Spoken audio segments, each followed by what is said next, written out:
Baik, Bismillahirrahmanirrahim. Assalamualaikum warahmatullahi wabarakatuh. Alhamdulillah, puji dan syukur senantiasa kita panjatkan kepada Allah Subhanahu wa Ta'ala. Allah yang telah berkenan untuk mengantarkan kita pada hari ini sampai ke masjid. Allah yang telah menganugerahkan kepada kita bulan Ramadan. Allah yang memberikan kesempatan pada kita pada bulan Ramadan ini bisa untuk beribadah, bisa untuk memaksimalkan ketaatan kepadanya. Dan kita memohon kepada Allah sebagaimana kita memohon kita didekatkan pada bulan Ramadan, kita dipertemukan pada bulan Ramadan. Mudah-mudahan setelah kita sampai pada bulan Ramadan ini, Allah mengizinkan kita dan menerima seluruh amal-amal soleh yang kita perbuat di bulan Ramadan. Karena Bapak Ibu sekalian, Allah itu kalau seandainya menyukai seorang hamba, maka Allah itu akan memberikan hadiah kepada seorang hamba. Hadiah yang diberikan oleh Allah pada orang-orang yang belum muslim adalah hadiah terbaiknya adalah hidayah. Adalah dia dimudahkan oleh Allah untuk masuk Islam. Sementara hadiah terbaik yang Allah berikan kepada hamba-hambanya yang dicintai olehnya ketika dia sudah muslim, maka akan diberikan ampunan daripada dosa-dosa. Maka dikatakan di dalam Al-Quran, Kul in kuntum tuhibbunallah fattabi'uni yuhbibkumullah wa yaghfir lakum dzunubakum. Maka ketika seseorang itu sudah mengikuti Allah, mencintai Allah, dan sudah dicintai oleh Allah, maka Allah itu pasti nanti akan memberikan kepada dia ampunan-ampunan. Maka Ramadan itu juga sama. Ramadan itu dikenal oleh orang-orang Arab sebagai bulan yang panas, sebagai bulan yang membakar. Romdo artinya adalah membakar, panas. Apa yang dibakar? Yang dibakar adalah dosa-dosa kita semuanya. Maka kita memohon kepada Allah jangan sampai ketika kita keluar daripada bulan Ramadan ini, kita keluar dalam keadaan masih membawa dosa-dosa yang melekat pada diri kita. Karena Bapak Ibu sekalian, kita itu bisa menghitung amal-amal ibadah kita, tapi kita tidak akan bisa menghitung dosa-dosa kita. Karena kalau seandainya amal ibadah kita semuanya tidak ada Ramadan, tidak ada umroh, tidak ada haji, tidak ada sedekah, tidak ada apapun yang menghapuskan dosa-dosa kita, itu hampir tidak mungkin kita bisa memasuki surganya Allah. Karena amal kita sudah pasti tidak akan cukup. Maka yang kita harap kepada Allah ketika bulan Ramadan ini, Allah menerima amal-amal kita, Allah menerima niatan-niatan baik kita, Allah terima rukuk kita, sujud kita, Allah terima setiap sedekah kita, Allah terima tilawah Quran kita, zikir kita, dan semua itu juga bisa menghapuskan dosa-dosa kita. Dan termasuk di dalam majelis, Allah juga sudah sampaikan melalui Rasulnya bahwasanya setiap yang hadir di majelis, kalau niatannya baik dan dia benar-benar serius di dalam majelis, insya Allah setiap dosa-dosanya juga akan diampuni oleh Allah. Dan mudah-mudahan kita semua diampuni oleh Allah Subhanahu wa Ta'ala. Salat dan salam semoga tercurah dan terlimpahkan kepada baginda Nabi besar Muhammad sallallahu alaihi wasallam, manusia mulia yang senantiasa kita rindukan perjumpaan dengannya. Sungguh Bapak Ibu sekalian, ketika nanti di yaumil qiyamah, jangankan kita, seluruh umat-umat yang lain itu akan mencari Nabi Muhammad sallallahu alaihi wasallam. Karena tidak ada satupun yang diberikan kesempatan untuk memberikan syafaat kecuali adalah Rasulullah sallallahu alaihi wasallam. Tahu ibu-ibu sekalian arti syafaat apa? Syafaat artinya orang dalam. Syafaat itu artinya orang dalam. Jadi siapa bilang di yaumil qiyamah enggak ada orang dalam? Ada. Syafaat itu artinya adalah orang dalam. Makanya kalau seandainya kita punya orang dalam itu semuanya jadi mudah, itu artinya syafaat. Misal, kalau seandainya Bapak Ibu sekalian kenal dengan istri saya, misal, kenal dekat banget dengan istri saya, dari dulu sudah temennya, dari pas kuliah temennya, nah itu akan lebih mudah untuk pergi ke tempat saya dibandingkan dengan orang yang gak kenal sama sekali. Nah, itu namanya syafaat, karena ada orang dalam. Karena ada orang dalam kenal dengan istrinya ketemu dengan Felix misalnya. Nah, itu adalah orang dalam. Atau misalnya walaupun tidak baik ya, kerja ada orang dalam, itu lebih mudah diterima daripada kalau tidak ada orang dalam. Syafaat itu orang dalam. Kalau sudah punya orang dalam, Bapak Ibu sekalian datang kepada Allah, datang di yaumil qiyamah, ada yang bawa catatan dari tangan kanan, ada yang bawa catatan dari tangan kiri. Mau dari manapun catatannya, kalau sudah ada orang dalam itu nggak akan dilihat lagi. Itulah pengaruh syafaat kepada Nabi Muhammad sallallahu alaihi wasallam. Maka kalau Nabi sudah ngasih kita syafaat, maka malaikat itu balik badan, nggak lagi ngelihat catatan kita. Kalau seandainya kita sudah dekat dengan Nabi, Nabi bilang ini orang bareng saya. Jadi nggak dilihat lagi catatannya. Kan bukannya itu yang kita inginkan. Makanya selama di dunia itu kita berselawat kepada Nabi. Allahumma sholli ala sayyidina Muhammad. Kita di dunia itu senantiasa bersalam pada Nabi. Assalamu alayka ya Rasulullah. Kita senantiasa berselawat kepada Nabi, senantiasa bersalam kepada Nabi. Kita berharap bahwa ini adalah kayak kenalan dengan Nabi di dunia.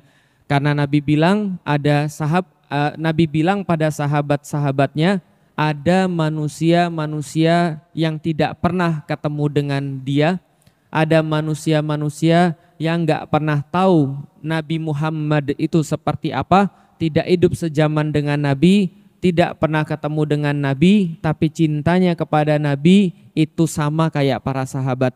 Maka mereka lebih daripada para sahabat. Mereka dikatakan sebagai saudaranya Nabi.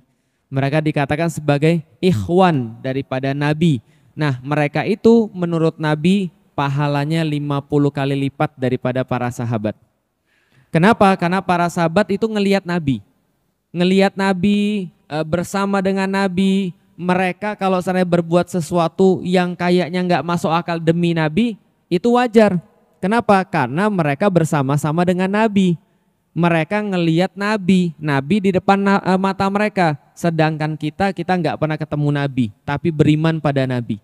Kita nggak pernah bersama-sama dengan Nabi, tapi kita rela untuk mengorbankan apa yang kita miliki, apa yang kita punya untuk kesukaan Nabi Muhammad sallallahu alaihi wasallam. Maka kita berdoa keimanan kita kepada Allah dan juga keimanan kita kepada Rasulullah Muhammad sallallahu alaihi wasallam ini bisa menjadi kunci penyelamat kita ketika nanti berjumpa dengan Allah di yaumil qiyamah, di satu saat yang pasti tidak ada keraguan di dalamnya. Nah, maka Bapak Ibu sekalian yang insyaallah dirahmati Allah, pada hari ini insyaallah kita akan membahas satu tema yang sangat penting. Jadi kalau kita membahas tentang to be a better family sebagai sebuah tema besar, maka tema yang paling penting dalam tema to be a better family adalah subtema yang ini, yaitu adalah tentang keimanan. Kita kemarin sudah bahas, ibu-ibu sekalian yang sudah dirahmati Allah, bahwasanya orang-orang yang beriman itu pasti ada efeknya. Gitu kan ya? Maka kita bahas dari pertemuan pertama, kalau ibu-ibu masih ingat, Islam itu pasti mengubah orang. Kalau orang itu sudah Islam, orang itu sudah bersyahadat, pasti dia berubah. Kunci daripada apapun yang ada keimanannya itu pasti ada perubahan. Ya ayyuhalladzina amanu, wahai orang-orang yang beriman, kutiba alaikumus siyam, diperintahkan kepada kalian untuk berpuasa, kama kutiba alal ladzina min qablikum, sebagaimana diperintahkan kepada orang-orang sebelum kalian, la'allakum tattaqun, supaya kalian berubah menjadi lebih bertakwa. Setiap ibadah itu menuntut sebuah perubahan, karena iman artinya berubah. Orang sebelum iman sama orang setelah iman itu beda. Maka kalau seandainya ada orang dia itu beriman tapi tidak berbeda, itu kita pertanyakan imannya itu efeknya apa. Makanya saya pernah bahas Bapak Ibu sekalian yang insyaallah dirahmati Allah, orang-orang di bulan Ramadan kadang-kadang pertanyaannya aneh-aneh. Seperti yang pernah saya bahas di bawah. Apa pertanyaannya? Ustadz, kalau Ramadan lalu kita kemudian puasa, lalu buka puasanya kita pacaran lagi sama ayang, kira-kira gimana? Kan gitu. Ini kan pertanyaan-pertanyaan yang artinya mereka nggak paham tentang konsep keimanan. Atau ada orang-orang misalnya yang ketika mereka Ramadan tapi mereka tidak sholat, mereka puasa tapi tidak sholat. Banyak orang-orang kayak gini. Dulu saya pernah punya teman yang dia puasa tapi dia nggak sholat.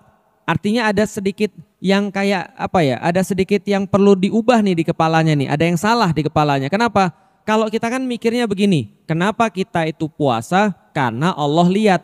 Kenapa kita puasa? Karena Allah minta. Karena banyak sekali dalil. Allah berkata misalnya di dalam salah satu hadis qudsi, semua ibadah itu semuanya keuntungannya untuk hambaku. Sholat kita itu untuk kita sebenarnya. Sedekah kita itu untuk kita sebenarnya. Apalagi kita itu misalnya baca Quran semuanya juga untuk kita. Semua ketaatan itu untuk hambaku kata Allah. Kecuali puasa. Puasa itu untuk saya kata Allah.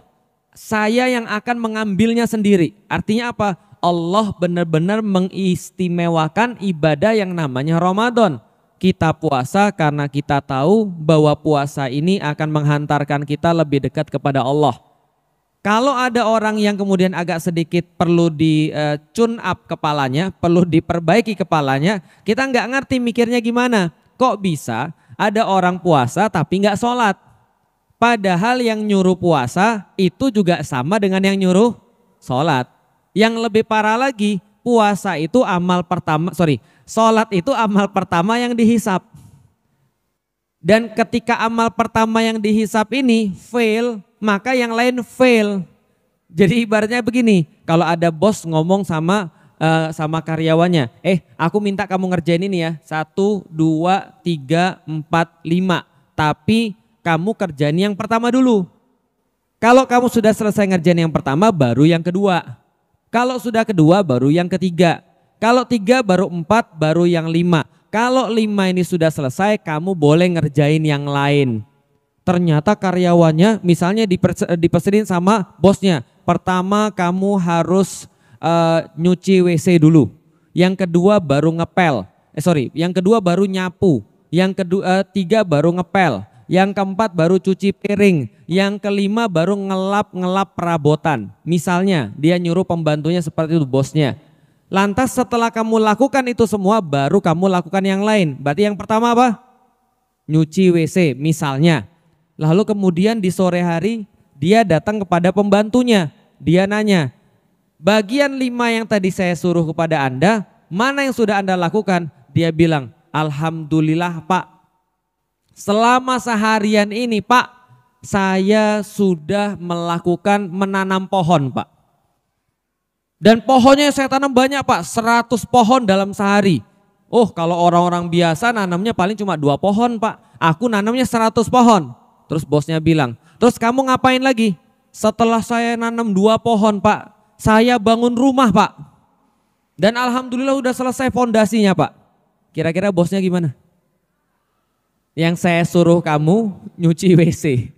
Setelah itu nyapu. Yang ketiga ngepel. Tapi pekerjaan saya ini bagus Pak, nanam pohon. Bosnya bilang, yang saya suruh apa, kamu ngerjain apa, paham Ibu sekalian? Artinya ada Allah nyuruh manusia untuk puasa. Allah juga nyuruh manusia untuk sholat. Ada orang sholat tapi tidak puasa. Ini kan fail, ini kan gagal. Makanya kita nggak bisa kadang-kadang melihat cara pikir orang yang mereka itu tidak terkoneksi dengan iman. Imannya itu tidak mengubah dia. Imannya itu tidak berpengaruh buat dia. Contohnya kayak tadi, puasa-puasa lalu kemudian buka puasa pacaran sama ayang, kan gitu. Artinya kan ada yang konslet di sini. Kenapa konslet? Karena dia merasa Allah itu cuma ada dari fajar sampai dengan maghrib. Setelah maghrib Allah nggak lihat lagi. Ini kaitannya dengan keimanan. Ini kaitannya dengan keimanan. Ada lagi, ini cerita nyata Bapak Ibu sekalian. Kisahnya sekitar tahun 2008-2009. Jadi lama sekali. Bapak Ibu sekalian, dulu itu kalau saya ngisi kajian itu paling cuma sekitar 11 orang, paling cuma sekitar 8 orang, ngisinya di pasar paling atas. Dan ngisinya itu ya waktu-waktu zuhur ngisi orang-orang pasar. Dan banyak orang belum tahu pada saat itu tentang yang namanya kerudung dan jilbab. Pada saat itu tahun 2008-2009 masih banyak orang yang buka aurat. Ya ibu-ibu tahu sendirilah ya. Ibu-ibu kan juga mungkin tahu kerudung kan baru-baru ini kan ya. Nah maka tahun 2008-2009 ketika saya ngisi di pasar, istri saya sholat. Dan istri saya sholat bareng ibu-ibu semuanya. Dan pada saat itu ibu-ibu semuanya pakai mukena seperti yang sudah kita tahu. Lantas kemudian istri saya sholatnya pakai baju biasa, pakai baju syar'i. Ya ini ibu-ibu kalau bajunya sudah syar'i kayak gini, ini udah bisa langsung sholat. Jadi nggak perlu pakai mukena, karena mukena itu tidak wajib. Paham ya? Nanti saya ceritain kenapa orang Indonesia itu pakai mukena, dan ini ada kaitannya dengan keimanan. Makanya kalau ibu-ibu pergi umroh, orang-orang sana nggak ada yang pakai mukena. Ya orang-orang sana yang pakai baju biasa aja. Kayak ibu-ibu sekarang ini. Lah kenapa? Karena kalau orang sudah pakai baju syar'i itu boleh sholat. Karena syarat sholat adalah menutup aurat, bukan pakai mukena. Jelas ya? Nah oke. Istri saya sholat sendirian pakai baju, saya masih ingat bajunya warna coklat pada saat itu, baju syar'i dia sholat. Dari atas sampai ke bawah semua ketutup. Di situ pas selesai sholat, saya bingung. Saya kan jadi imam. Ini kenapa di belakang ada ribut-ribut, ada obrolan-obrolan ibu-ibu. Ternyata istri saya lagi di debat. Ada ibu-ibu nggak mau terima. Kamu ini mazhab apa? Ini sholat aliran apa? Sholat kok pakai baju warna-warni? Kamu tahu nggak sih saya tuh terganggu dengan cara pakaianmu itu. Ini sholatnya nggak sah. Kenapa? Karena tidak pakai mukena. Paham ibu sekalian? Sholatnya nggak sah karena nggak pakai mukena. Istri saya coba jelasin, dia tetap kekeh. Pokoknya ini salah, nggak ada sholat kayak gini. Sholat tuh harus pakai mukena. Kalau kayak gini nggak sah. Masa sholat pakai baju biasa? Dan segala macam. Saya coba jelasin, ibu begini ceritanya, ini hukum fikihnya, beginilah begini. Tapi ibunya nggak mau terima. Pokoknya ibunya bilang, ini pokoknya salah, ini pokoknya nggak benar, ini mengganggu. Pokoknya lain kali jangan lagi sholat begini, harusnya pakai mukena. Anehnya setelah saya bilang ya udah ibu terima kasih atas nasihatnya, insya Allah nanti kita coba perhatikan gitu kan ya dan seterusnya. Setelah itu dia keluar, dia buka mukenanya. Ternyata dia nggak nutup aurat. Paham ibu sekalian? Nah pertanyaannya adalah cara pikirnya seperti apa? Berarti cara pikirnya Allah cuma ngelihat dia pas sholat. Saya mau nanya ibu-ibu sekalian, ibu-ibu pernah nggak ngelihat orang sholat pakai tank top? Pernah nggak? Senakal-nakal orang. Ya, pernah nggak ibu-ibu sholat para cewek? Pernah nggak ibu-ibu lihat dia sholat pakai hot pants? Pernah? Nggak pernah kan ya? Senakal-nakal cewek, senakal para cewek, kalau dia sholat dia pasti akan pakai mukena.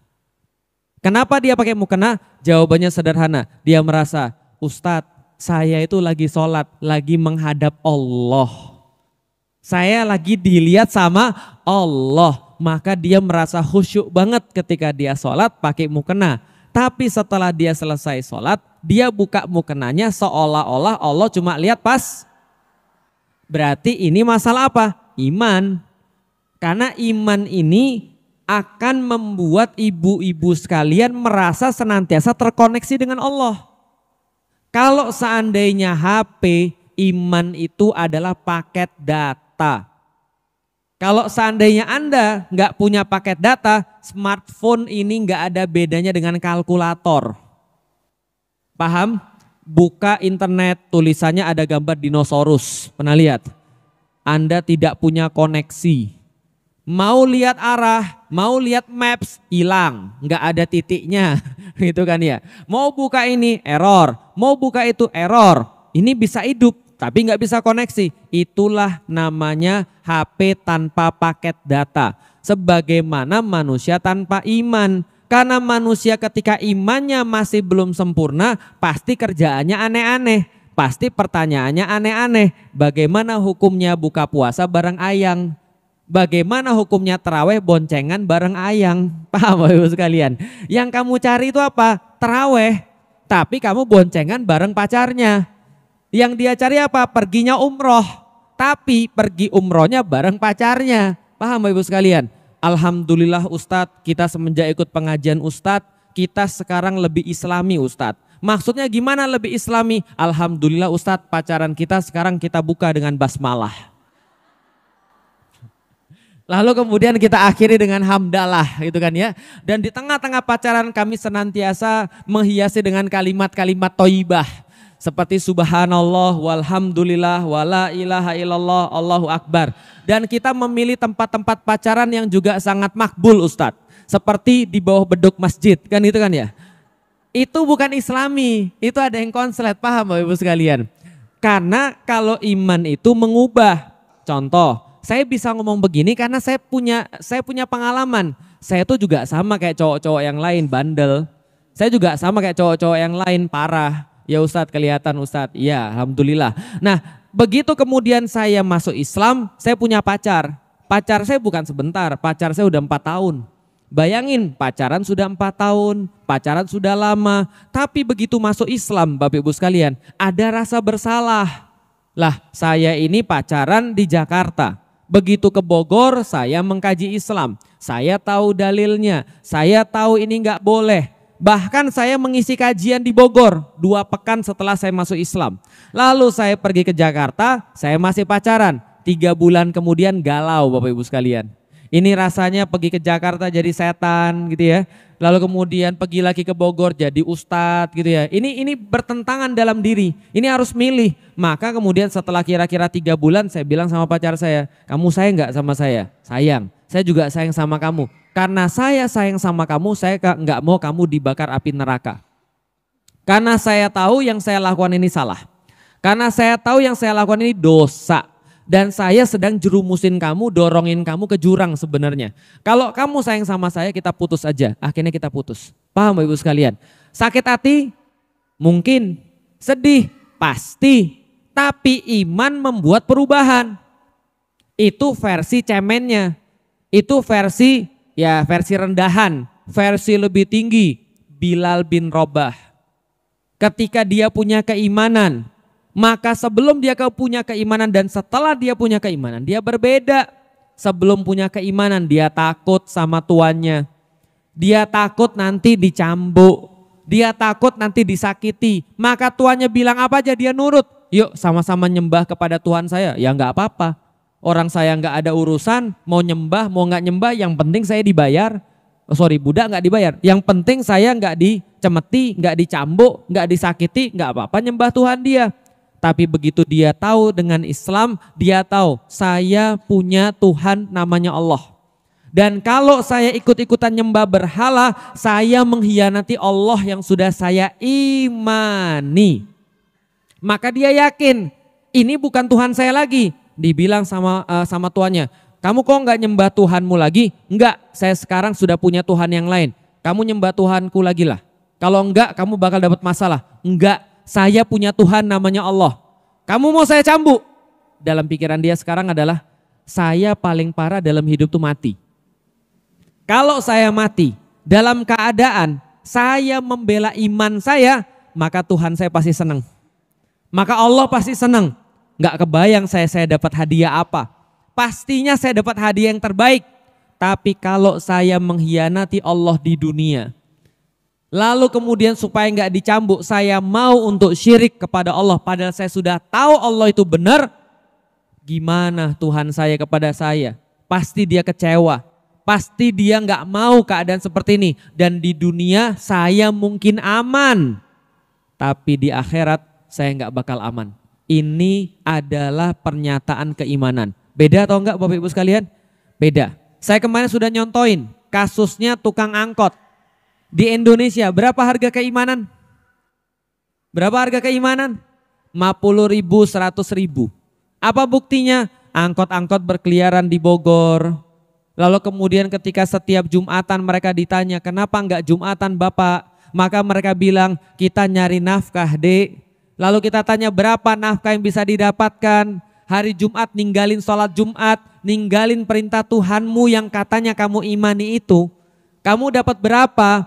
Ya kira-kira 50.000, 100.000. Berarti demi 100.000 dia melanggar perintah Allah. Berarti keyakinan dia tentang Allah harganya berapa?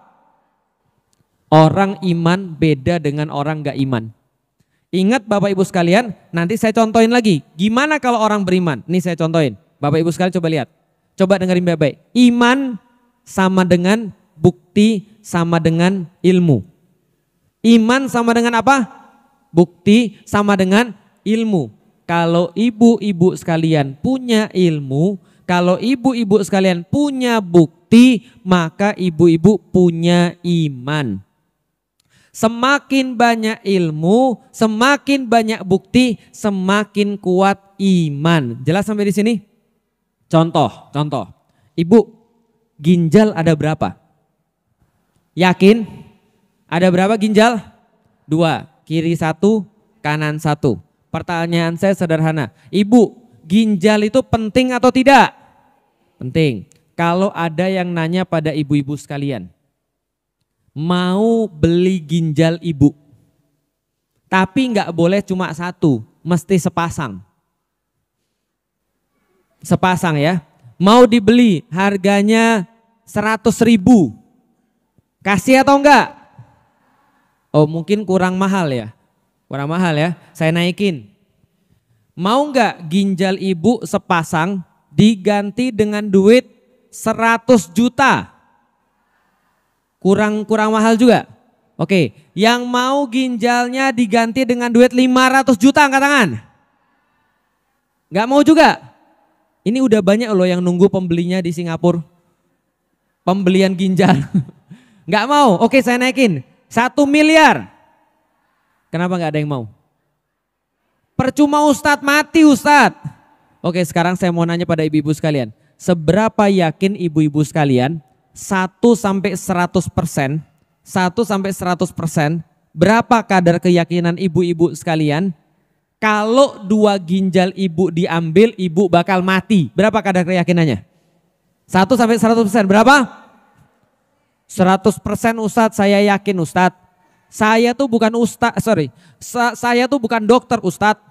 Tapi saya yakin kalau 100% 2 ginjal saya diambil, mati saya Ustadz. Kenapa? Punya teman saya Ustadz, ginjalnya tinggal 1, itu setengah mati Ustadz. Harus ganti darah, cuci darah dan segala macam. Lah kalau dua-duanya diambil ya matilah. Kita ngerti karena kita punya ilmu, kita yakin 100% kalau 2 ginjal kita diambil kita bakal mati. Itu namanya iman. Iman itu modelnya kayak gitu. Anda yakin 100%, kenapa Anda bisa yakin 100%? Karena Anda punya ilmu, Anda punya bukti. Ilmunya apa? 2 ginjal ini saya lihat teman Ustadz, 1 ginjalnya diambil atau 1 ginjalnya rusak, itu setengah mati Ustadz. Lah kalau dua-duanya diambil mati Ustadz. Itu ilmu saya Ustadz. Buktinya apa? Ya teman saya itu ada yang mati gara-gara ginjalnya dua-duanya hilang.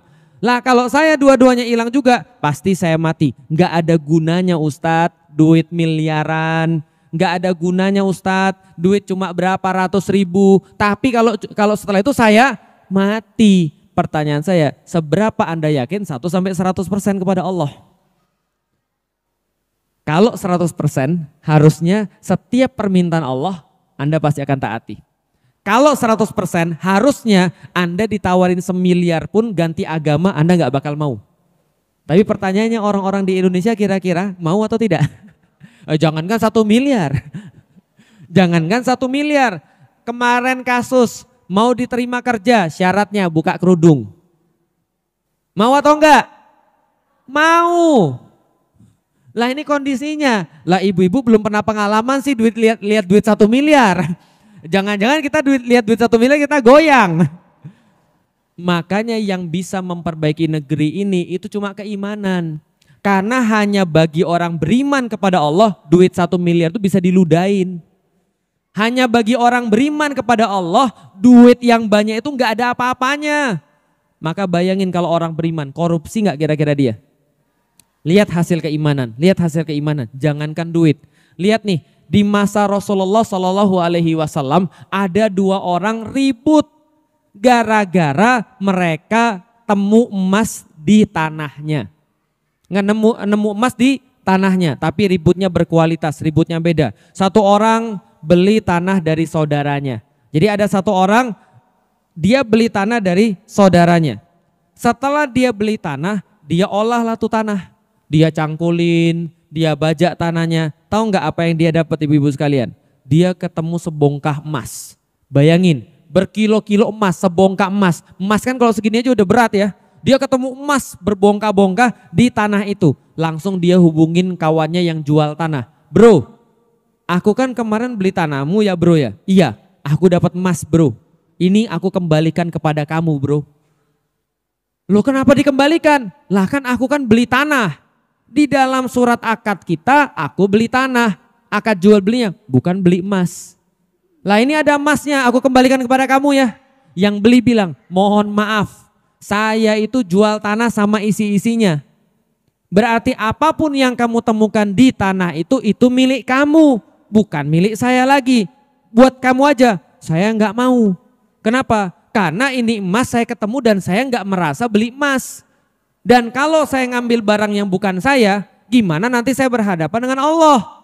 Yang kemudian jual tanah bilang, saya juga nggak mau. Karena yang sudah saya jual tanah berikut isi-isinya. Kalau kamu kasih saya lagi, nanti gimana saya ketemu Allah?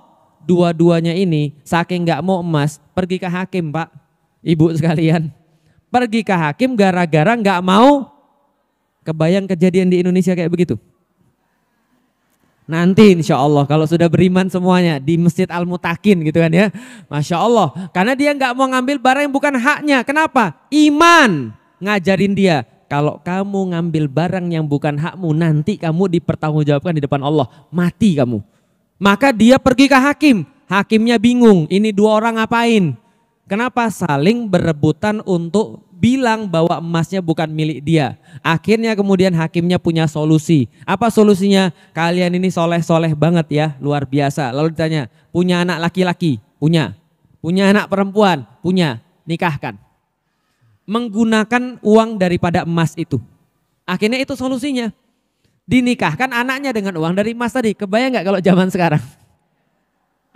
Itu efek apa? Efek keimanan. Ketika orang tuh iman sudah kepada Allah, apapun akan dia lakukan. Ibu, kalau ibu nanti berkesempatan umroh suatu hari nanti, dan kalau nggak ketemu orang jahat ya di Mekah dan Madinah, ibu ketinggalan tas, itu sampai malam besok lagi itu masih ada di situ. Kenapa? Karena biasanya orang pergi umroh itu beriman, biasanya, dan takut banget melanggar karena dia yakin Allah tuh ada banget di sana. Maka kita ninggalin apapun, duit itu orang nggak berani ngambil. Kenapa? Ini bukan hak saya. Karena bukan hak saya nggak mau ngambil. Ustadz di Jepang juga begitu, betul. Di Jepang juga begitu, tapi mereka beda. Itu namanya adab, bukan iman. Adabnya mereka nggak mau ngambil barang orang lain. Adabnya mereka kalau ada barang ketinggalan bukan punya saya. Makanya kalau orang-orang Jepang itu beriman, bagus itu. Mudah banget sebenarnya kalau mereka beriman. Kalau yang dakwah benar. Sayangnya belum ada yang dakwanya benar. Kan gitu kan ya. Nah artinya adalah apa? Efek daripada keimanan itu mengubah orang. Kalau seandainya tukang angkotnya beriman, maka efeknya apa? Efeknya bisa dramatis. Tukang angkot, Anda kok sekarang sholat? Padahal kemarin Anda bilang ngejar setoran. Wah sekarang beda saya Ustadz.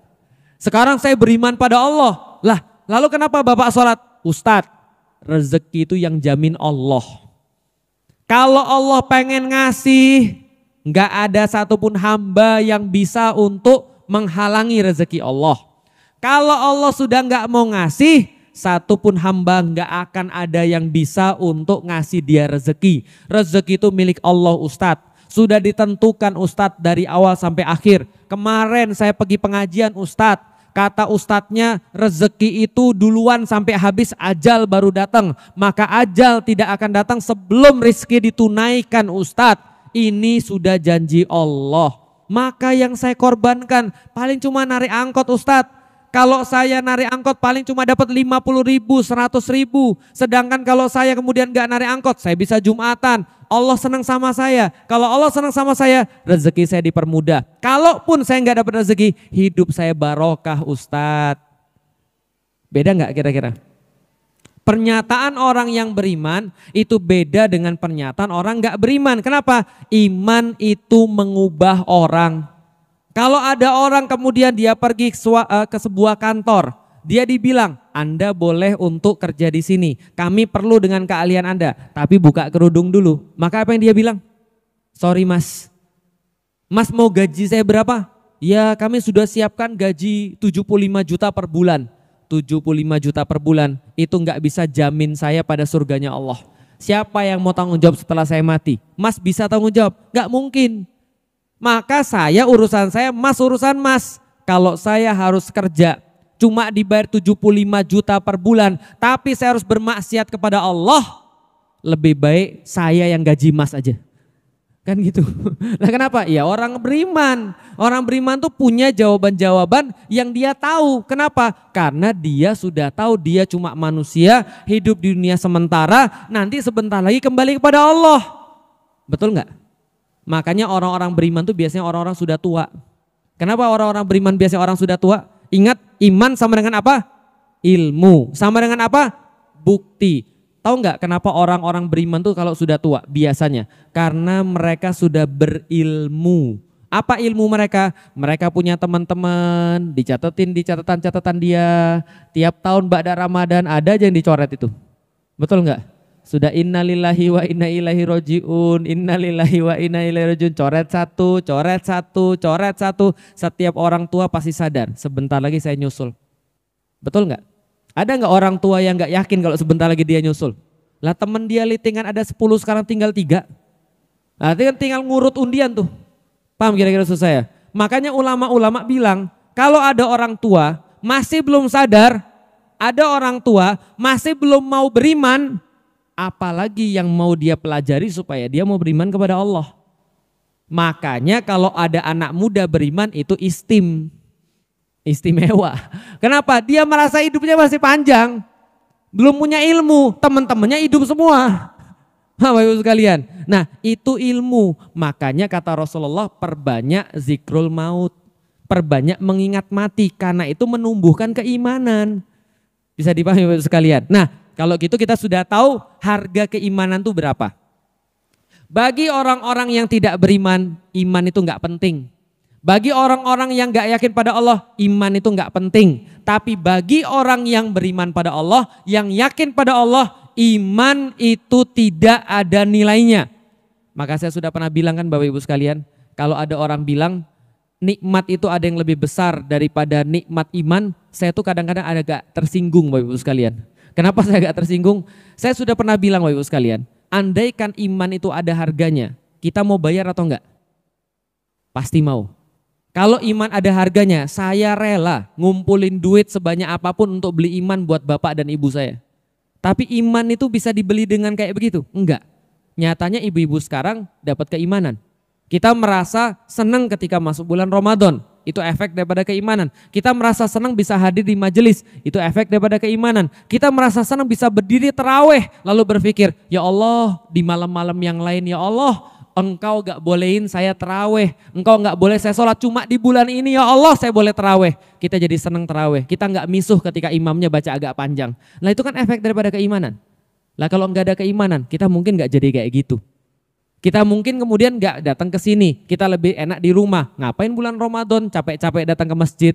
Ngapain bulan Ramadan kemudian capek-capek terawih? Udahlah yang biasa-biasa aja. Mungkin kita bakal mikir seperti itu. Kalau kita gak ada keimanan, maka nikmat terbesar adalah keimanan yang gak bisa dibeli sama sekali. Maka ibu-ibu harus tahu, iman ibu-ibu itu tidak bisa dihargai dengan duit. Kalau ada orang menghargai imannya dengan duit, berarti dia sudah menghargai dirinya sangat rendah. Kenapa? Ibu-ibu ada banyak orang yang mau bayar mahal demi ngasih keimanan pada orang lain, termasuk saya. Tapi sayangnya tidak bisa. Makanya kita coba bahas bagaimana cara memperkuat keimanan. Karena kalau keimanan ini sudah kuat, insya Allah semua masalah beres. Nggak ada lagi pertanyaan setelah puasa sama ayang gimana, nggak ada lagi.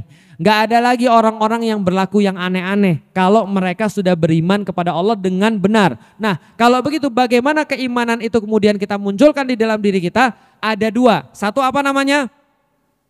Ilmu. Yang kedua apa namanya? Bukti. Oke, saya cerita Bapak Ibu sekalian. Boleh cerita? Kalau nggak boleh saya pulang. Saya dulu bukan agama Islam. Dan ketika bukan agama Islam, saya berada di dalam agama yang lain. Saya dulu agamanya Katolik. Ketika saya dulu mulai berpikir, ketika saya dulu mulai untuk bisa punya, ya sudah baliklah, akil balik. Sudah punya akil, sudah punya balik. By the way, ngomong-ngomong, tahu nggak namanya akil balik itu apa? Akil balik tahu artinya? Akil tahu akhirnya akil? Sudah mulai muncul akalnya. Balik tahu artinya balik? Sudah mulai muncul fisiknya.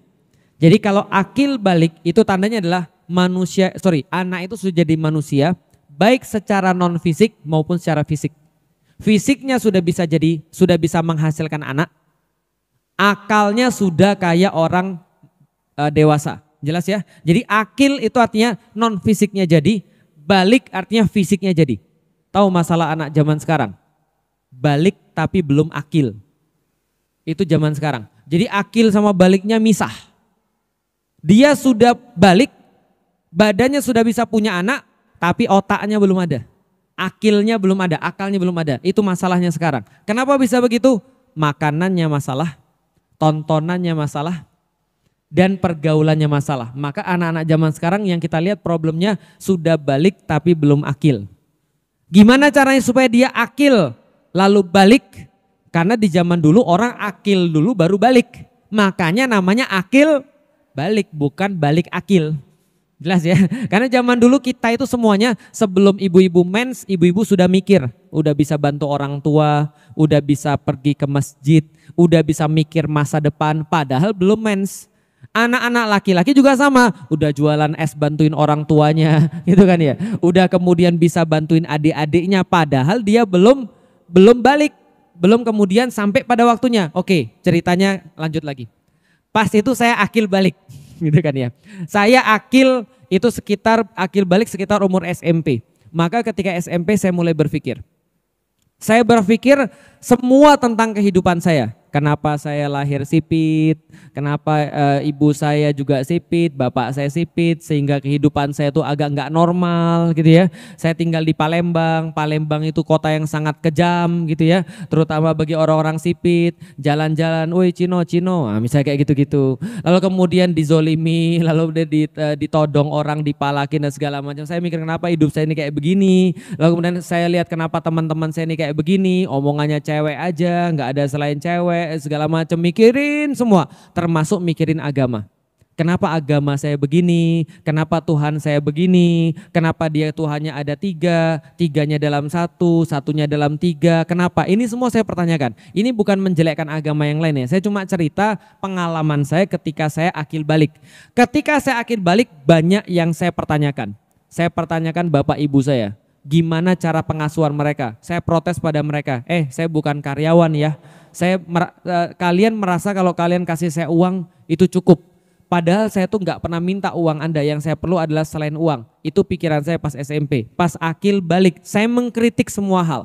Namanya anak-anak baru mulai akil balik kan gitu ya, sok pinter, termasuk saya.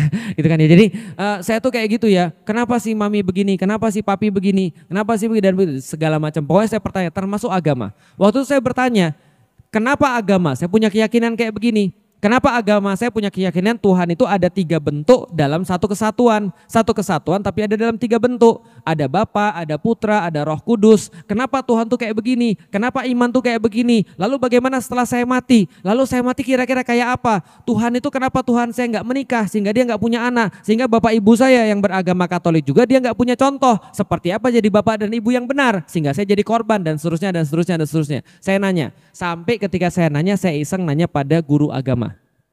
Saya nanya pada guru agama, Pak mau nanya, iya kenapa Tuhan ada 3? Iya, Tuhan itu adalah Bapa, Putra, Roh Kudus. Ini beliau jelasin pada saat itu. Dan 3 ini adalah satu lik. Satu ini tidak terpisah-pisahkan lik. Tapi satu ini walaupun tidak terpisah-pisahkan, dia punya 3 bentuk. Yaitu bentuk Bapa, bentuk Putra, dan bentuk Roh Kudus. Dia memang terpisah tapi tetap satu. Walaupun satu tidak terpisah-pisah. Ngerti gak Ibu sekalian? Anda kebayangkan bagaimana rasanya ketika waktu itu? Saya bilang sebentar, ini 3 lalu 1. 1 tapi 3. Gimana jelasnya ini? 3 atau 1? Kayak gini Lik, kayak segitiga itu ada 3 sisi Lik. Namanya segitiga Lik, tapi tetap ada 3 sisi. Saya bilang ini, kita lagi bahas segitiga atau lagi bahas sisi ini? Nah kalau segitiganya ya 1, tapi sisinya 3, iya. Tapi kita bahas sisi atau segitiga. Paham Ibu sekalian? Karena kalau kita bahas sisi ya 3 bukan 1. Kalau kita bahas segitiganya ya 1 bukan 3. Paham Ibu sekalian? Dia bilang gini Lik, kadang-kadang ada banyak hal yang kamu itu tidak bisa pikirkan dengan akalmu, tapi kamu bisa imani dengan hatimu. Wah kayaknya quotes-nya bagus. Tapi tidak membuat saya merasa puas dengan jawaban itu. Paham kira-kira maksud saya? Ada lagi beberapa hal yang lain. Jadi ceritanya begini, saya pengen cerita dikit biar ibu-ibu tahu perjalanan mencari iman itu seperti apa. Di dalam agama saya yang lama, Katolik, itu ada namanya pengakuan dosa. Pengakuan dosa. Jadi setiap 6 bulan sekali kira-kira atau setahun sekali kita tuh disuruh mengaku dosa. Jadi kita datang kepada pastor, lalu kemudian di depan pastor itu kita bilang, "Pastor, dosa-dosa saya adalah mencuri, nyontek, pada orang tua tidak hormat, saya suka jahilin teman, mukul teman, berkata kotor, misuh dan segala macam." Lalu pastornya bilang, "Ya sudah, hari ini kamu sudah dimaafkan, maka kamu bayar denda dalam tanda kutip. Kamu bayar denda, dendanya baca doa ini segini kali, baca doa ini segini kali, baca doa ini segini kali. Kamu sudah diampuni." Oh gitu ya, mudah ya. Lalu kemudian kebiasaan anak-anak SMP, SD tahu. Sebelum pengakuan dosa di gereja kita mukul teman kita, cetok gitu kan ya. Lah kenapa kan mau ngaku dosa nanti.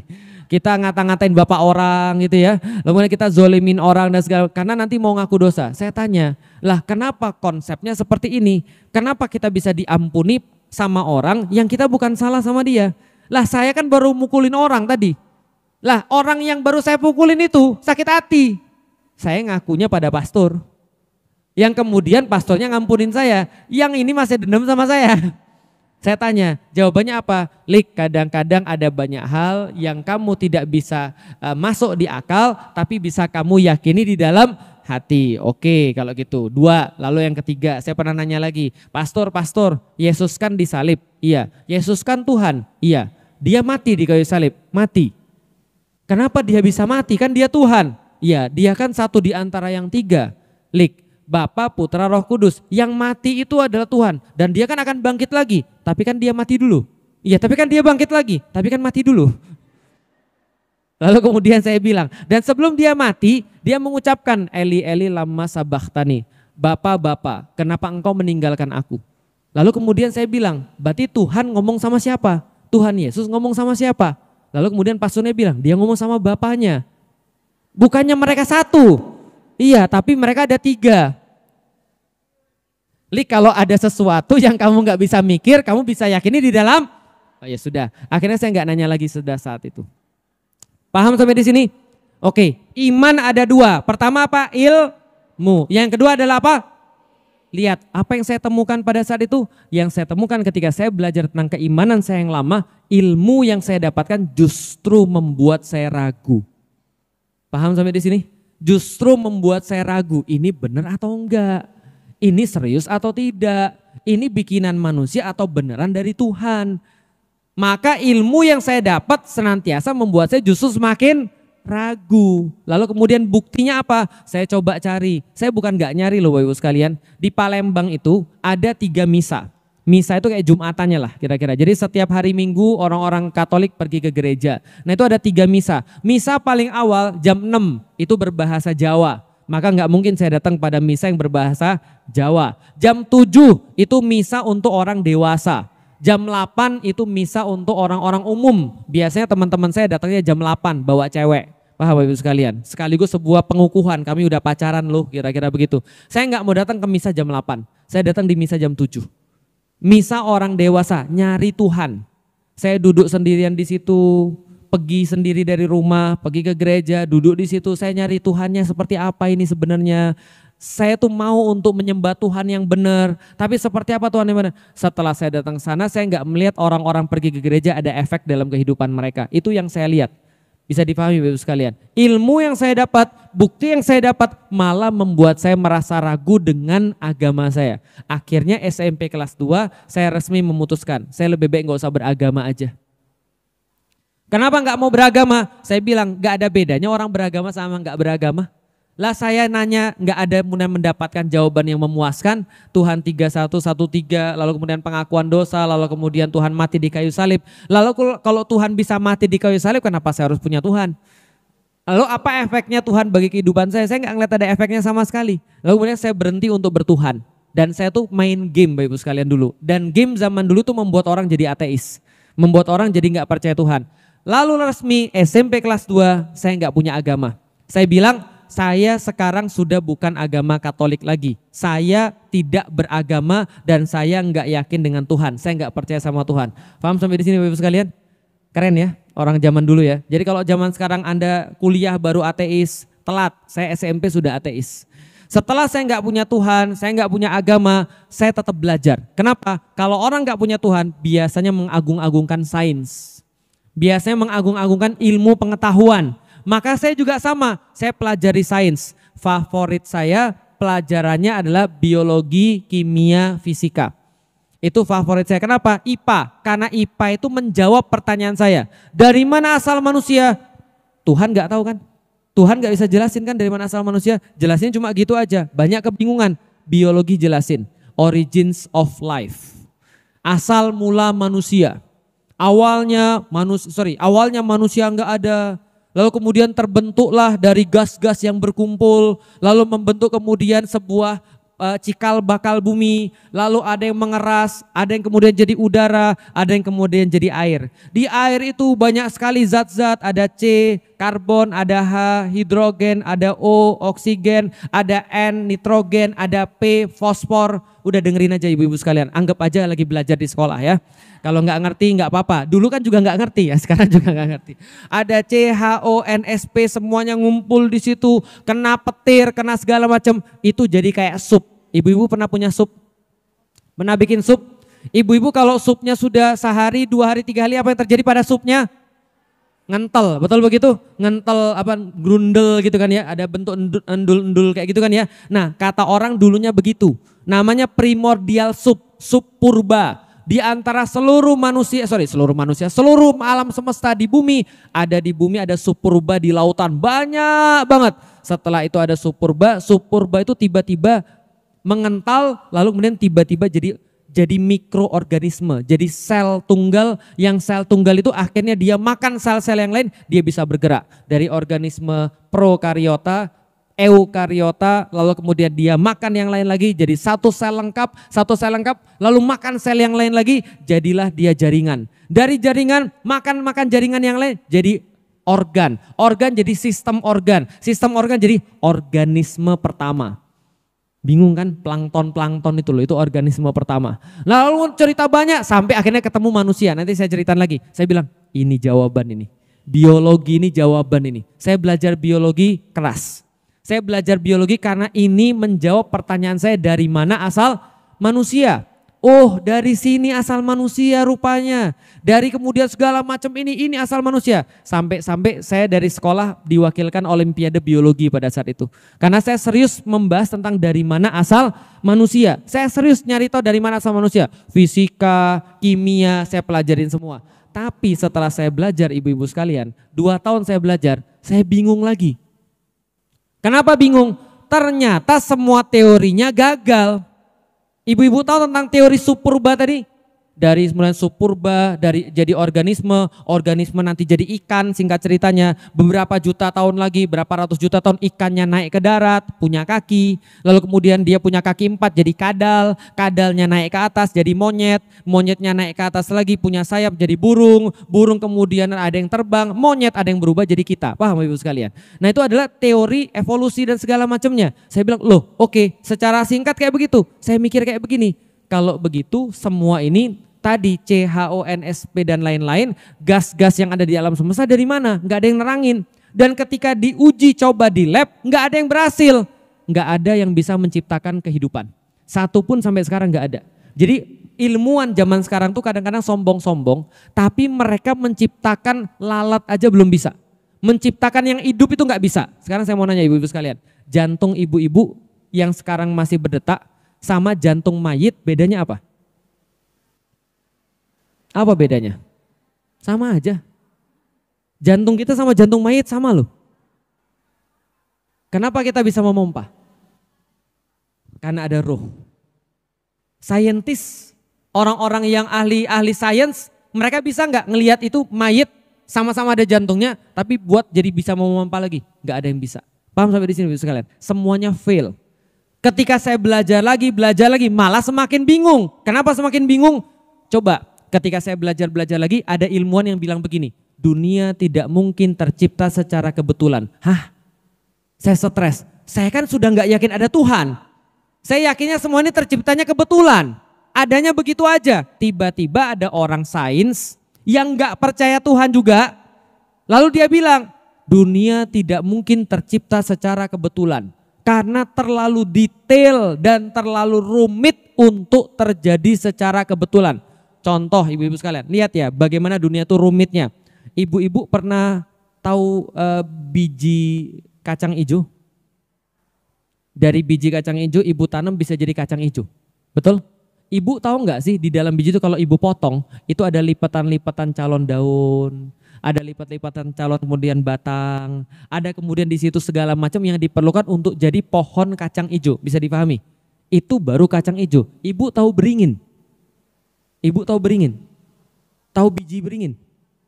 Sekecil apa tahu biji beringin? Biji beringin itu kadang-kadang nggak bisa dilihat karena kecilnya lebih kecil daripada upil. Paham ibu sekalian? Upil saya besar Ustadz ya enggak gitu nih. Oke. Kecil banget kayak biji sawi, lebih kecil daripada biji sawi, tapi bisa tumbuh jadi beringin yang gede. Itu siapa yang ngelipat jadi kayak gitu? Contoh lagi. Itu kadang-kadang orang-orang sains, waktu itu saya belum ketemu Allah. Jadi saya mikir sains, ini siapa ngadain kayak ini? Ini terlalu rumit untuk bisa diadain begini. Contoh misalnya, ibu-ibu tahu berapa perbandingan perbandingan komposisi udara? 79 nitrogen, 21 oksigen. Pertanyaannya kenapa 21 oksigen? Kenapa oksigennya nggak lebih tinggi aja? Kalau 22% jadinya, tambah 1% aja, setiap hari ada kebakaran. Kebakaran akan naik 1000%, lebih malah. Maka tidak akan ada manusia yang bisa hidup kalau ditambahi 1% jadi 22%. Dikurangi 1%, ibu-ibu nggak bisa napas. Berarti sudah pas belum yang 21% ini? Pas. Yang sederhana, ibu-ibu tahu ada bayi? Saya pernah di Bogor, itu diangkut, kadang-kadang kan ibu-ibu Bogor kan ekstrim, diangkut nyusui. Bisa dipahami Bapak sekalian? Di depan mata saya. Bisa dipahami Bapak sekalian? Saya kan mau nggak mau kan kelihatan, setelah kelihatan ya udah stres langsung kan ya. Setelah stres kemudian saya bilang gini, tapi iya juga ya. Saya punya adik waktu itu yang umurnya sekitar 1 tahun, 8 bulan. Dia belum bisa ngomong dan belum bisa diajak untuk komunikasi. Pilek parah. Setelah pilek parah itu harus diisep hidungnya supaya ingusnya keluar. Kenapa kita nggak bisa bilang sama anak, gini loh caranya, gitu, keluarin, gitu. Kira-kira dia bisa atau enggak? Nggak bisa. Bayi tidak bisa punya gerakan yang aneh-aneh, tapi kok bisa punya gerakan nyusu. Paham ibu sekalian? Nyusu itu kan nggak mudah. Ibu-ibu tahu bagaimana inisiasi nyusu pasca melahirkan? Tahu kan ya? Itu bagi saya ajaib banget. Saya ketika ngelihat istri saya melahirkan, itu bidannya setelah melahirkan, proses melahirkan juga sudah sangat luar biasa ya. Tapi ketika udah lahir kayak cumi-cumi itu kan ya, putih, kayak nggak punya tulang, dipotong kemudian plasentanya, setelah itu kemudian ditaruh di perut ibunya. Ditaruh di perut, saya bilang, mohon maaf dokter, itu kok ditaruh di perut ibunya? Iya, supaya dia bisa menginisiasi ASI. Saya bilang kenapa nggak dikasihin aja ke susu ibunya? Lalu kemudian dia bilang, enggak, ini inisiasi ASInya. Saya tuh merasa ragu bahwa anak itu bisa nyampe ke sana, paham ibu sekalian? Ternyata anaknya bisa manjat. Anaknya bisa manjat nyari susu. Dan dengan cara itu dia bisa kemudian untuk menginisiasi ASI ibunya. Bagi saya ini sesuatu yang kayak aneh. Aneh kan ya, di dalam perut tiba-tiba ada manusianya. Di dalam perut tiba-tiba muncul manusia, ada 2. Pikir saya ini sesuatu yang rumit. Ilmuwan juga semuanya bilang sama. Gak mungkin alam semesta tercipta secara kebetulan. Dan ternyata sudah ada yang pernah ngitung kemungkinan alam semesta tercipta secara kebetulan. Berapa kemungkinannya Bapak Ibu sekalian? 0 tidak mewakili. Saya kasih tahu. Kemungkinan itu nggak mungkin 0, nggak mungkin juga minus. Kemungkinan itu artinya kecil sekali tapi ada artinya. Nih saya kasih tahu. Kemungkinan alam semesta tercipta secara kebetulan adalah 1/10 pangkat 10 pangkat 1, 2, 3.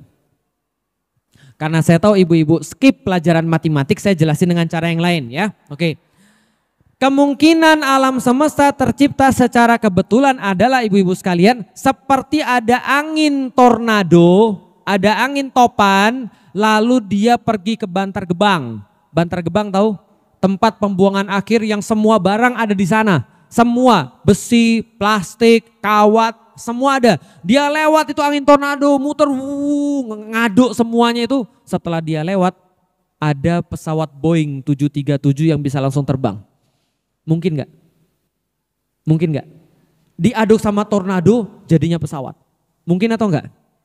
Kemungkinan alam semesta tercipta secara kebetulan lebih kecil daripada kemungkinan tornado lewat Bantar Gebang. Lalu kemudian setelah dia kemudian lewat tercipta pesawat dari hasil kemudian adukan-adukan tadi. Oke, mau contoh yang lain? contoh yang lain. Anda punya pensil 1.000.000 biji.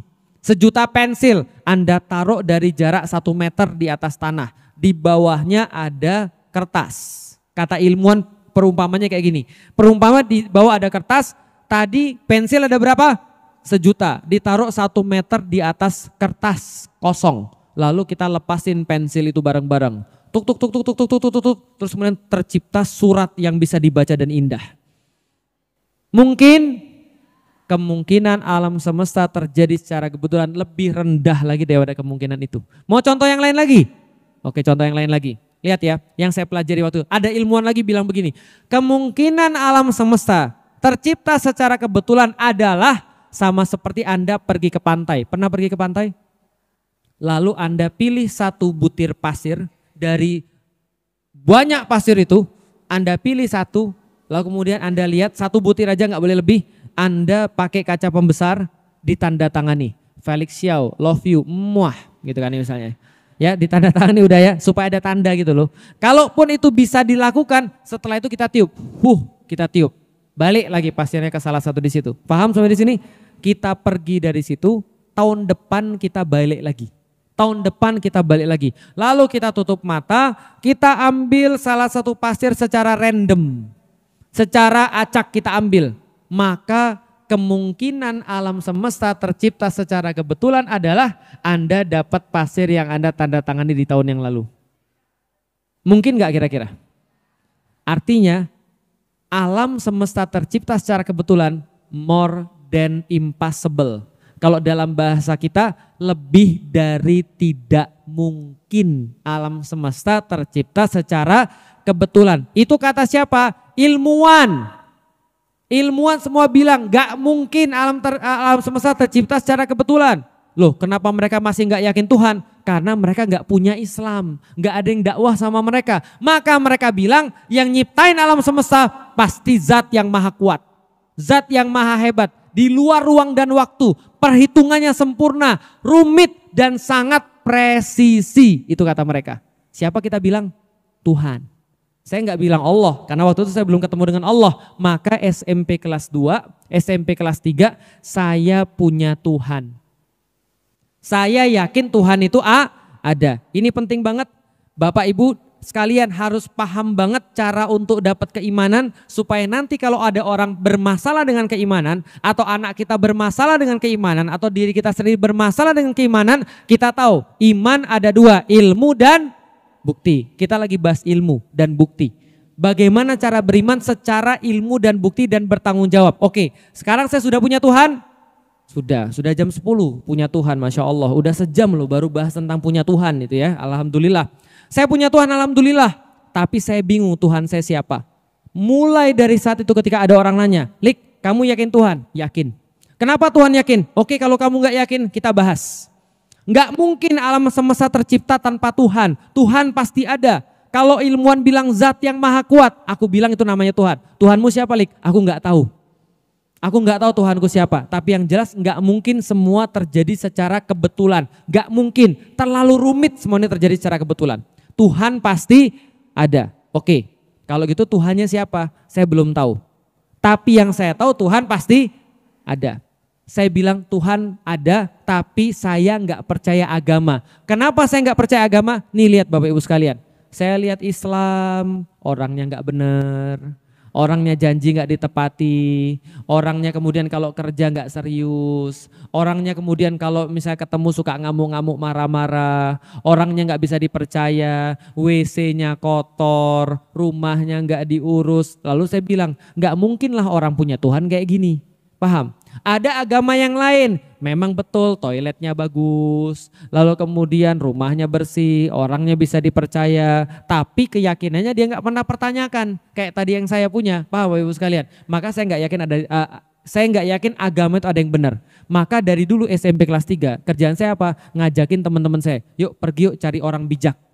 Kita mau nyari tahu Tuhan itu ada di mana. Kita mau nyari tahu Tuhan itu kayak apa. Saya mau tahu Tuhan ini siapa. Karena kalau ada yang bisa ngasih tahu saya Tuhan, yang jelas bukan yang saya lihat sekarang. Saya punya Tuhan tapi nggak punya agama. Namanya adalah agnostik. Kalau ateis nggak punya Tuhan, nggak punya agama. Kalau agnostik punya Tuhan tapi nggak punya agama, sudah agak lumayan naik. Paham Ibu sekalian? Itu kalau syahadat sudah setengah, sudah la ilah. La ilah sudah sampai ke illallah, tapi belum. Paham ya? Kalau orang ateis kan la ilah, tidak ada Tuhan. Jadi kalau orang ateis itu bagus sebenarnya. Kenapa? Karena dia sudah setengah jalan. Tinggal lanjut lagi, jalan lagi. Paham Ibu sekalian? Karena untuk sampai pada Islam, la ilaha illallah. La ilah kan tidak ada Tuhan. Syahadat kita kan begitu kan ya? Tidak ada Tuhan kecuali, nah berarti pertanyaan pertama sudah selesai. Saya sudah tidak ada Tuhan, sudah selesai. Tinggal illallah. Maka pada saat itu saya cari agama semuanya nggak dapat. Dapatnya di mana Bapak Ibu sekalian? Dapatnya di Bogor, di IPB. SMP kelas 2 saya keluar daripada agama. SMP kelas 3 saya lalu kemudian agnostik, punya Tuhan tapi nggak punya agama. SMA kelas 1, SMA kelas 2, SMA kelas 3 tetap tidak punya agama. Lulus akhirnya bapak saya bilang, "Lik, papi kan bisnisnya di dunia pertanian, kamu masuk pertanian aja." Padahal saya maunya jadi teknik sipil, padahal saya mau jadi arsitek, minimal jadi teknik kimia. Tapi ya udahlah, saya kemudian apply, pergi ke IPB Bogor, akhirnya takdir mengantarkan saya ke IPB Bogor. Di mana orang Cina cuma 4%. Paham Ibu sekalian? Teman-teman saya semuanya Muslim, teman-teman saya semuanya agamanya Islam. Termasuk teman-teman saya di kelas, itu saya cuma yang non Muslim itu cuma ada 5. Yang lain itu adalah Muslim semuanya. Disitulah akhirnya saya berinteraksi dengan Islam. Jujur, saya takut pas pergi ke Bogor. Kenapa? Karena Islam semua. Belum apa-apa sudah begini. Assalamualaikum warahmatullahi wabarakatuh. Waduh, ini udah kayak kampus atau pengajian ini.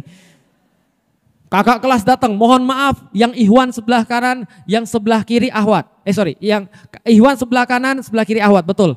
Di dalam kuping saya kan belum pernah dengar Ikhwan dan Akhwat. Di dalam kuping saya tuh Iwan sebelah kiri, Akhwat sebelah kanan. Iwan sebelah kanan, Akhwat sebelah kiri. Bapak saya namanya Iwan, kenapa dia tahu nama bapak saya? Ternyata Ikhwan tuh laki-laki gitu kan ya. Ngomongnya antum gitu kan ya, ana antum. Ini apa ini? Ini sekolah atau pesantren gitu kan ya.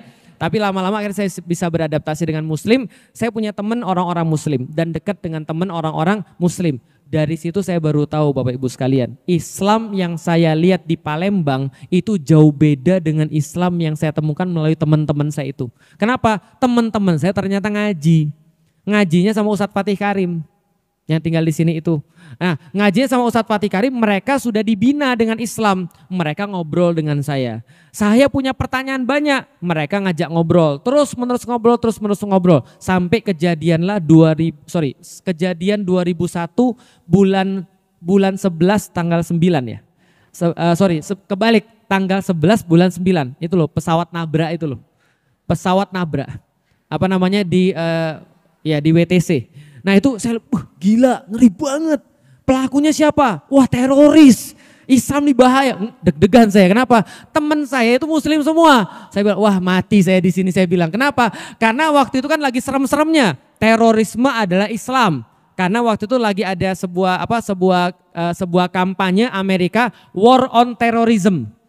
Yang terorismenya Al-Qaeda. Gitu kan ya. Islam intinya begitu. Intinya orang-orang Islam di mana-mana dibenci. Muncul Islamofobia di barat. Di Indonesia juga sama. Langsung ibu saya bilang, "Lik, apa kamu mau keluar dari IPB aja?" Gitu kan ya. Nah, kenapa nanti kamu kena bom bunuh diri dan segala macam gimana? Wah, stres semuanya. Belum lagi di kampus, karena kampus IPB, ibu-ibu tahu, IPB kan Institut Pesantren Bogor. Itu semua kajian-kajiannya banyak banget dan kajiannya judulnya serem-serem Bapak Ibu sekalian.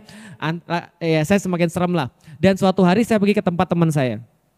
Teman saya ini juga sama-sama tinggal di Bogor, namanya Samsul ceritanya. Orangnya masih hidup sampai dengan sekarang ya Bapak Ibu sekalian. Nah, pas saya lagi pergi ke rumah dia, karena di kelas itu kan dia punya komputer, saya nggak punya komputer, dia termasuk orang yang berada pada waktu itu, saya datanglah ke rumahnya untuk main komputer. Pas sampai di depan rumahnya itu Bapak Ibu sekalian, di pintu kosannya daerah Cidangi yang sana, itu ada tulisan begini. Dia di depannya itu ya ada tulisan ini kamar Samsul bin Ladin. Coba bayangin. Siapa yang pro Amerika silahkan tunggu di luar. Gitu coba Bapak Ibu sekalian. Wah teman saya teroris ini satu nih saya bilang gini. Bahaya ini gitu kan ya. Itu dia literally nulis begitu. Ini kamar Samsul bin Ladin yang pro Amerika, silakan tunggu di luar. Saya bilang, waduh, masuk nggak nih saya nih ya? Akhirnya saya masuk. Setelah saya masuk kita diskusi. Setelah diskusi saya nanya, Sul, maksudmu apa sih kamu tulis di luar kayak begitu? Kamu pro ya dengan teroris? Dia bilang gini, untung orangnya sabar, nggak langsung marah. Dia cerita, jadi gini Lik, yang namanya Islam itu punya banyak wajah yang dilihat oleh orang. Yang kamu lihat itu wajah Islam yang mana? Dan kalau kamu lihat dunia itu nggak seperti apa adanya. Dia ceritakan bahwa yang dibilang teroris, yang dibilang apa, sebenarnya Islam tuh nggak begitu. Bahwa ini adalah semacam kampanye negatif terhadap Islam. Bayangin dia jelasin kayak gitu sama orang yang bukan Muslim. Kira-kira gimana Ibu sekalian? Ya saya tambah pusing. Tapi saya tuh punya pertanyaan juga. Sul, gimana kalau kita cari orang bijak? Kita pergi ke gunung cari orang bijak yang bisa jelasin kita Tuhan itu yang mana. Akhirnya dia bilang, udah nggak usah cari orang bijak Lik. Saya punya ustadz saya masih muda tapi insya Allah omongannya bijaksana. Mau ketemu atau enggak? Singkat cerita, saya diatur ketemu dengan Ustadz Fatih Karim. Setelah diatur ketemu dengan Ustadz Fatih Karim, kita diskusi. Sebelum diskusi, karena teman saya semuanya Muslim, itu mereka punya orang-orang kajian, itu punya banyak kitab di rumahnya, betul?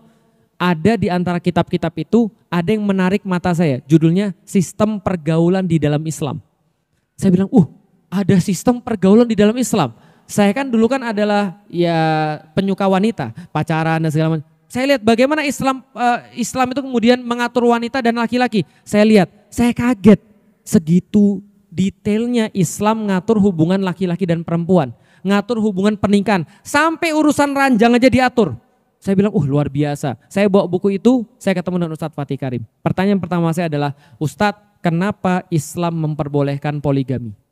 Kenapa Islam seolah-olah memperlakukan perempuan kayak budak? Kenapa Islam seolah-olah tidak adil antara laki-laki dan perempuan? Ustadz, kenapa di dalam Islam ada jihad? Diajak ketemunya di mana? Masjid Al-Huriyah IPB dalam satu kajian judulnya Menepis Opini Negatif Terhadap Syariat Islam. Coba bayangin, serem-serem lah pokoknya. Nah, bagaimana kemudian ceritanya? Saya kemudian ngobrol, lalu kemudian ngobrol, diskusi, akhirnya kemudian kita punya kesimpulan. Ya udah Lik, kalau begitu kamu datang ke rumahku aja, nanti kita akan bahas tentang semua pertanyaanmu. Kapan Kang? Nanti insya Allah kita datang pada hari, waktu itu kalau nggak salah Kemis. Nanti Kemis saya kosong, nanti kamu datang ba'da Isya. Oke kalau gitu nanti aku datang ba'da Isya, iya. Bagaimana ceritanya? Ceritanya di kajian berikutnya. Karena ini sudah jam 10. Berarti kita sampai di mana tadi? Sinetronnya tadi.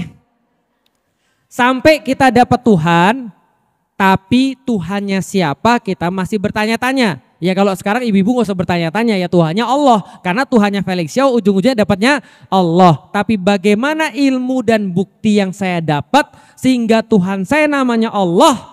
Insya Allah besok kita lanjutkan pembahasannya. Oke, baik kalau begitu sekarang saatnya bagi ibu-ibu untuk bersolawat, untuk kemudian mengedarkan infak, sedekah. Alhamdulillah Bapak Ibu sekalian sedikit memberikan sharing pada ibu-ibu dan bapak-bapak sekalian. Alhamdulillah berkah daripada pengajian kita, lalu kemudian infak yang sudah Bapak Ibu kemudian sampaikan kepada masjid, itulah masjid kemudian memperbaiki semua yang sudah kita rencanakan, memperbaiki kubah sehingga kita bisa gunakan dengan nyaman, lalu kemudian memberikan program-program Ramadan, dan insya Allah mudah-mudahan infak yang kita berikan terutama pada bulan Ramadan ini menjadikan kita berpahala lebih dan menjadikan kita diampuni oleh Allah Subhanahu wa taala juga secara lebih. Ahlan wa sahlan, disiapkan infak terbaiknya, silahkan.